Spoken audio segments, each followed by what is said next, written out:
Good morning, friends. It's Mr. Monica again. Today I'm going to read a story that I picked out especially for a very talented, beautiful young lady. And this story is called Manfish, a story about Jacques Cousteau. And I'm reading this for Miss Lily Moreno Como. So, Lily, I hope you enjoy it. And I hope all the rest of my friends enjoy it too. This book is written by Jennifer Byrne and illustrated by Eric Poybarrett. And I'm reading this story today with permission from Scholastic Incorporated. Manfish, a tale of Jacques Cousteau.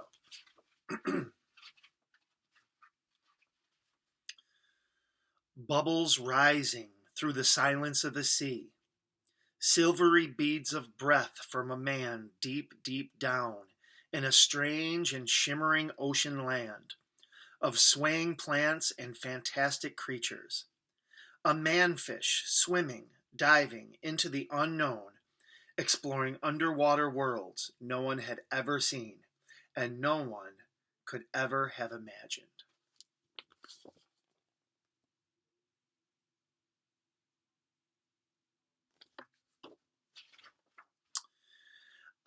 Our story starts many years before in France with a little baby boy born under the summer sun. His parents named him Jacques. From the very beginning, little Jacques loved water, the way it felt on his hands, his face, his body, and water made him wonder. He wondered why ships floated, why he floated, and why rocks sank.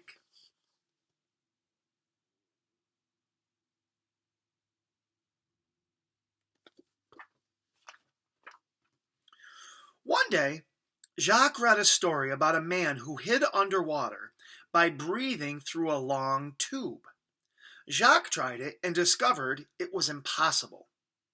He dreamed that someday he would be able to breathe underwater for real. At night, Jacques dreamed he could fly, with the birds among the clouds, with his arms stretched out like wings.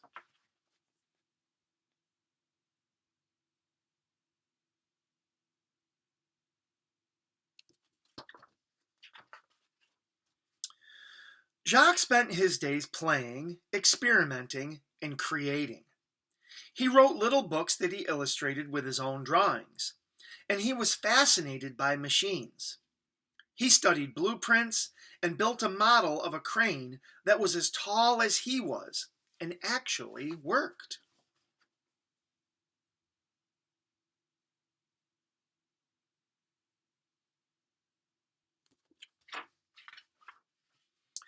Movies fascinated Jacques too. He wanted to know how they were made, how the cameras worked, and how chemicals made pictures appear on the film. Jacques saved his allowance, penny by penny, until he had enough to buy a small home movie camera. The first thing he did was take it apart and put it all back together. Then he began to film everything around him. He put his brother, cousins, parents, and friends in his movies. He dressed up as a villain with a painted-on mustache and made some very villainous films. Jacques was always the star, the director, the writer, and usually the cameraman.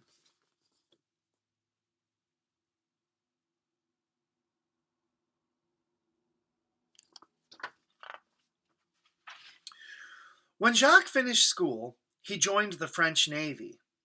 His ship sailed all around the world, and everywhere he went, he filmed what he saw. In China, he filmed men catching fish with their bare hands. They held their breath underwater for many minutes. Jacques wondered what that would be like.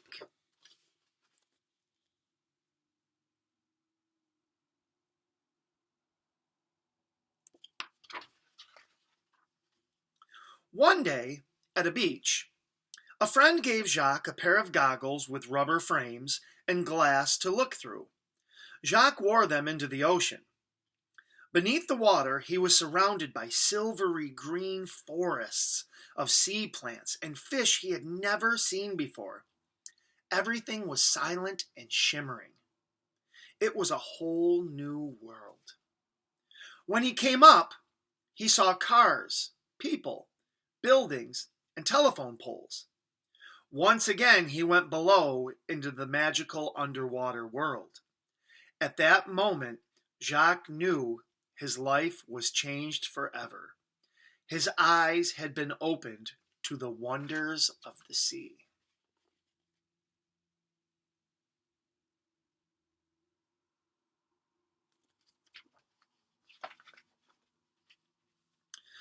Jacques and his friends, Philippe and Didi, began to dive together. They experimented to see how long they could stay underwater and how deep they could go.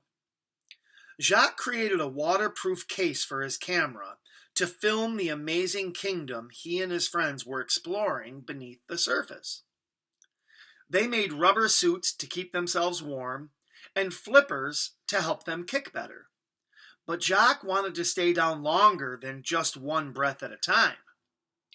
He realized he needed to take more air with him, enough air to explore the mysterious depths and the vast expanses of the ocean, to swim through the sea as free as a fish. He wanted to become a manfish, and he began to work on just how to do that.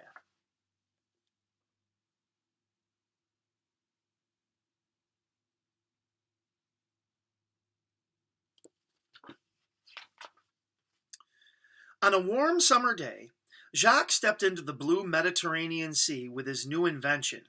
He called it the aqualung, because aqua means water, and our lungs are the part of our body that holds the air we breathe. Below the surface, Jacques swam and glided and dove. He did flips and somersaults. He stood upside down on one finger and laughed bubbles into the sea. Jacques could breathe beneath the water. Now he could swim across miles of ocean, his body feeling what only scales had felt, his eyes seeing what only fish had seen. The water made him feel like he was flying, just like in his dreams. Jacques had done it. He had become a manfish.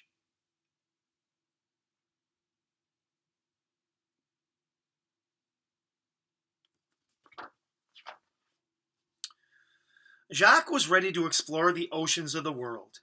He needed a boat and found a big old wooden navy ship named Calypso. In a year, he turned it from a warship into an explorer's ship. Jacques, Philippe, and Didi gathered a crew, their aqualungs, their hopes and their dreams, and set off to explore the inside of the sea, to film a world that no one had ever seen before.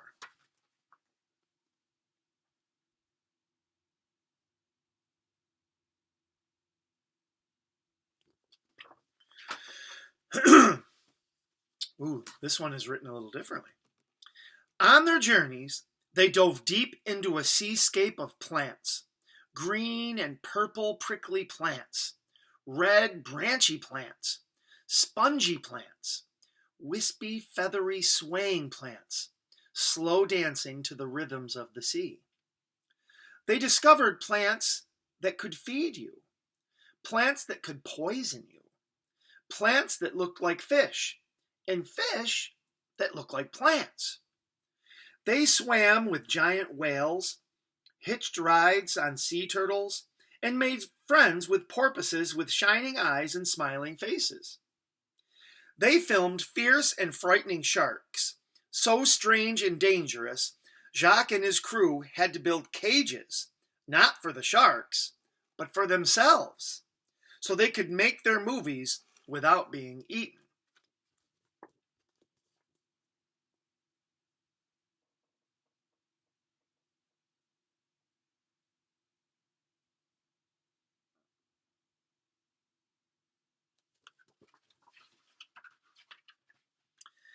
Everywhere the Calypso went, Jacques and his crew made films of what they saw. Films that played in movie theaters. Films that played on TV. When I was a kid, I used to watch them all the time. Millions of people all over the world discovered the wonders of the sea for the very first time with Jacques, Philippe, Didi, and their adventurous crew.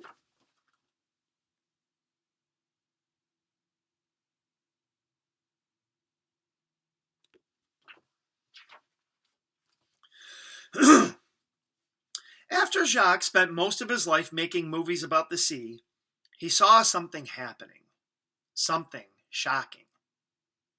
Plants that used to be alive and healthy were being poisoned. Fish were sick and dying. Jacques saw that people, without realizing it, were slowly killing the sea and its creatures by dumping garbage and poisonous chemicals into the ocean that he loved so much. Jacques knew what he had to do. He had to make movies. Movies to warn people. Movies to help the sea.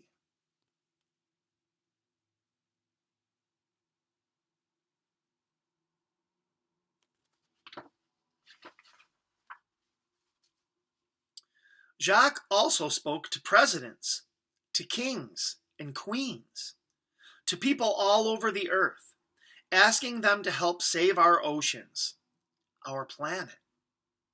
And he spoke to children.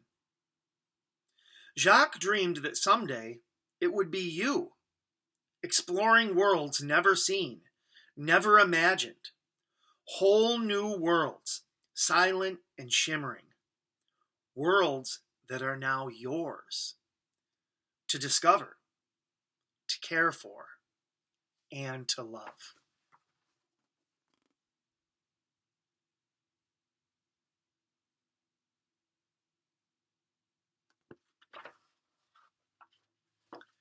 The end.